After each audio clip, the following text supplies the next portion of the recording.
This is my first video update from Nicosia, Cyprus on this Wednesday morning. Let's talk about some news. Let's start things off with what is going on in the United States with Kevin McCarthy trying to become Speaker of the House, trying to take over from Nancy Pelosi. And McCarthy went up for a vote. He tried 3 times to get elected Speaker of the House yesterday, and he failed all 3 times. Actually, the 3rd time, he got less votes than the first 2 times. You need something like 218 votes to be elected Speaker of the House. And the first 2 times, he was short something like 16, 17 votes. And then the last time, the 3rd time, he was actually short 20 votes. So McCarthy's going to give it another go. He is going to take another crack at trying to become Speaker of the House. He wants it really, really bad. He feels like this is more of a rite, a coronation than anything else. And we'll see if he gets it. If he doesn't make it this time around, I think he's done. There was quite a bit of support for Jim Jordan, actually, which is interesting.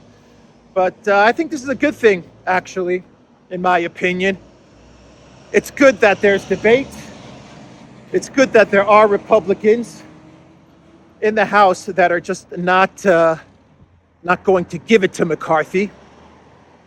This should not be some sort of rubber stamp to McCarthy just because he's the guy that raises the most money for the Republicans in the House, kind of like McConnell, an establishment guy that has ins with all of the big donors. And so, they believe that because we raise money, we should be the guys that are leading the party. It shouldn't be like that. The Speaker of the House should be the Republican that is best able to provide leadership needed for the party and to provide a unified, distinct, successful platform for the party going forward. And that's something that McCarthy has not done. If you were to grade McCarthy's performance during the midterms, difficult walking around Nicosia, if you were to give McCarthy a grade during the midterms and how the Republicans performed under his leadership, you would give him a D minus. I wouldn't give him an F, but boy, did the Republicans do pretty bad, all things considered, during the midterms, given the fact that they were going up against a failed Biden White House in all aspects: domestic, economy, foreign policy. The Republicans should have won the House with a huge majority.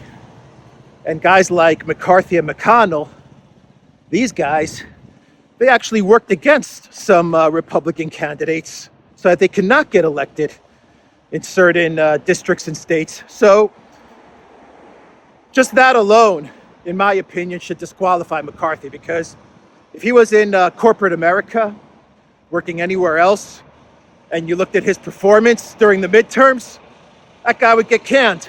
He would be fired. So why should he be rewarded with Speaker of the House just because he feels like it's his birthright? it's his coronation. That's not how things work. He should get that House speakership based on merit and based on results. And he didn't deliver any of the results that were needed in the midterms. Anyway, let's see how it goes today. with, I believe it is today, they're going to take another vote, and he's going to try and break through and get this position that he covets so much. But I don't know. I don't see it. I don't see him getting it. What an embarrassment for him. What a freaking embarrassment. But it's good that the Republicans are debating this out, and it's good that there's pushback. This is actually very healthy. So that is my thought there. Staying with the U.S. and congressional intrigue, let's talk about the latest documents offered up by Matt Taibbi and Elon Musk from Twitter. And this latest document release focuses on Russiagate and the fact that the FBI was, during the whole Russiagate thing, was pushing Twitter and social media in general, but Twitter with these document releases to find accounts that could prop up their Russiagate narrative. That's pretty much what this latest document release, courtesy of Matt Taibbi, shows. That way back in 2016, 17, 18, during that whole Russiagate hysteria, the three-letter agencies, they were on Twitter's back, telling them, look, you guys better find accounts that prove our Russia is backing Donald Trump. Trump is a Putin puppet narrative. And they were really riding Twitter hard, constantly messaging them and telling them to find evidence to prop up this ridiculous fake narrative that the Hillary Clinton campaign, with the support of the FBI, was pushing out. And so, that is the latest revelation from the Twitter files. They took it so far that they took it to the point that even during the time of the coup, when the coup came out, the FBI was telling Twitter to find accounts that were basically saying Russian misinformation was pushing out false narratives about the you-know-what, about the certain disease of unknown origin that we went through a couple of years ago. So they were actually trying to tie Russia to the coup and to misinformation and to all of these things. And they were getting Twitter to find accounts that could tie all these things together. So that was interesting as well. And they were actually pissed off at ZeroHedge because ZeroHedge was presenting an alternate narrative with regards to this disease and how it came about. And they weren't happy with ZeroHedge. But that is the latest from Taibbi and the Twitter documents. Not a big surprise. We all know that Russiagate was fake and false, cooked up by Hillary Clinton and Robbie Mook. But you can see how powerful the Clinton machine is with the fact that she got the entire intel apparatus of the United States to go along with her ridiculous Russiagate lie, and to even lean on social media so that they can help propagate this lie. And they were just finding accounts that, Twitter was like, look, we don't have accounts that are pushing out Russian disinfo. It's like maybe one or two, but they actually got Twitter to find more, to say, look, these accounts, this one and this one and that one. And Twitter's like, yeah, but they're not doing anything wrong. And, the FBI was like, we don't care, ban them, say that they're pushing out this information. And what the FBI did in order to put more pressure on social media is they would actually go to some of the new media sites like BuzzFeed and I think they mentioned, I want to say Vox, but don't quote me on that. I think BuzzFeed was one of the new media outlets that was mentioned. in this document release, but they would go to these new media sites and they would give them these stories of Russiagate and troll farms and Putin's, what was it? Putin's chef. Remember that story that Putin's cook ran a troll farm in St. Petersburg, and that troll farm was pushing out information to help Donald Trump and to subvert Hillary Clinton and subvert American democracy and all of these things. They were actually going to like the new media companies in order to bypass social media and in a way put pressure on social media so that they can fall in line with their narrative. So we have that. And finally, let's do a story on what is going on in Ukraine. And we have an ABC Australia interview that came out the other day, and they were interviewing Ukraine's military intel chief, Mr. Budanov, Kirilo Budanov. Let me make sure I got that name correct here, because this guy is he's a rising star with regards to the neocons, Ukraine, and the escalation of the conflict. Kirilo Budanov, this military intel guy. I actually did a story on him a couple of days ago. He was the guy that had a picture of the Russian Federation divided up into 5 parts, and he was talking about more strikes deep inside of Russian territory and retaking Crimea in the summer of 2023 or 2024. And he was talking about all of these things. And he is now doing, and that was one interview that he gave with Ukraine media. And now he is making the rounds on international mainstream media, this one with ABC News Australia. And I want to put a clip of this interview. I want to put this interview into this video, but I have to be careful. So what I'm going to do, okay, here's what I'm going to do. I'm going to put a link to the tweet that has a segment of this interview with ABC News and Budanov. And what I'll do is I'll put it into this video, but I'll like speed it up by 2x. But I'll put a link to the original video down below in the description box. So listen to this interview. It's going to be sped up, but listen to it, and I'll be back. Did Ukraine strike a Russian airbase? I can give you an answer right now on this question. Okay. Only after ending of this war. After the war, you can answer that? I think so. What's your reaction to it, even if you don't claim responsibility? I'm very glad to see this. Yeah. That's my reaction. That's your reaction? You're happy to see it? Yeah. Do you think there'll be more? I think so. Inside Russia? Deep inside Russia? Deeper and deeper. And in Crimea? Crimea is a part of Ukraine. It's our territory. We can use any weapon on our territory. All right, so that was Budanov, the head of military intelligence, Kirilo Budanov, in an interview with ABC News Australia. And he said that there will be more strikes on Russian territory, and they will be deeper and deeper. He said that when he was asked about the attacks on Russian air bases, he did not admit that this was an act by the Ukraine government. He didn't accept responsibility, but he kind of played it up as if, you know, wink, wink, nod, nod. You know, we did it. You know, we were behind it.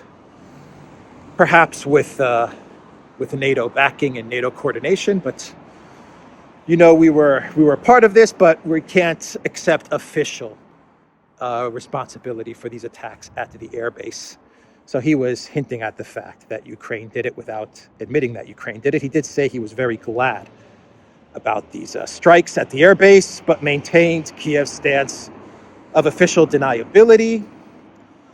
Budanov also predicted that these attacks will go deeper and deeper, along with further attacks on Crimea, which annexed Russia in 2014. Last week, 3 Russian troops died in a drone attack on Russia's Engels airfield, which houses the Tu-95 and the Tu-160 nuclear-capable strategic bombers. So I'm just reading an excerpt from Zero Hedge with regards to this interview. So that is Budanov, the military intel chief. Keep an eye on this guy. He is looking to get promoted. Perhaps he sees all the cash that Zelensky is making, and he would like to get a larger chunk of that money. And from what I understand, the neocons, they really, really like this guy because he's all about escalation and he's all about taking the war into Russia, like into Russian territory. So that is the interview from ABC News and from Budanov. And one final story to wrap things up before we get to our clown world.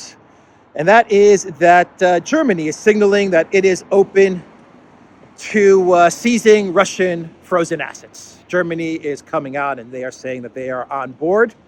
This is according to Bloomberg. They say that they're fine with seizing these Russian assets in Europe and using these assets to reconstruct Ukraine, right?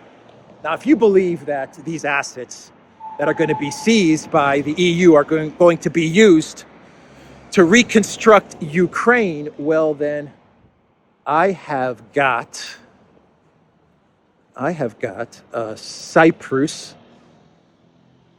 insurance company to sell you. Atlantic Insurance. If you believe that these frozen assets are going to actually go to the Ukrainian people, well then, we've got this really nice insurance company here to sell you in Cyprus. So Germany is on board. This is not an official government position, however. They are just signaling that they're okay with it, that they're ready to play ball with the seizure of these assets. Annalena Baerbock is all in with this. She's pushing for the frozen assets to be seized. Finance Minister Christian Lindner is concerned that the move could create a dangerous precedent and lead European nations and their allies into a legal quagmire, according to Bloomberg. Yeah, I imagine that when these assets are seized, it's going to lead to all kinds of legal problems, as well as other countries and other very wealthy individuals kind of saying, you know what, it's not such a good idea to have our assets in EU member nation banks and stuff like that. So I'm sure this is going to lead to some kind of a gradual pullout of assets and money from the territory of the European Union. And with that being said, let's do a clown world. And this clown world is courtesy of Lithuania. And we also have Maria Zakharova responding to this clown world. So Lithuania's Minister of Culture proposes a moratorium on Russian culture due to events in Ukraine. Quote, I like the proposed idea of a mental quarantine for Russian culture, rejecting works that seemed unacceptable to us, said Lithuanian Culture Minister Simonas Karis. So a moratorium on Russian culture. Okay. I mean, I don't really know what to say about that. I thought you've already canceled all of Russian culture in Lithuania, but okay. Maybe you can try to force people to not experience any Russian culture. I don't know how you would do that, but okay. Whatever. Let's see how Maria Zakharova responded to the Lithuanian culture minister. She said, I can make you happy. You've been on a mental quarantine for a long time now, judging by the statements. Thank you for voicing it. I can't hide it. We've been puzzling over the diagnosis for a long time. Your confession's worth a world award. I don't know whether it's a Nobel or a Darwin. So that's basically Maria Zakharova saying, whatever, we've known that you guys have been insane for a while now, and this just proves it. So go ahead and create your, what does he call it? Your mental quarantine on Russian culture. More quarantines? Didn't we just get over like a 2-year quarantine? So now Lithuania is going to now impose a mental quarantine? All right. Why not? I guess that's the natural trajectory of things. Anyway, that's the response from Maria Zakharova. That is the clown world, everybody. Duran.locals.com. We are on Rockfin as well. And go to the Duran shop, 10% off. Use the code. Good day. Take care.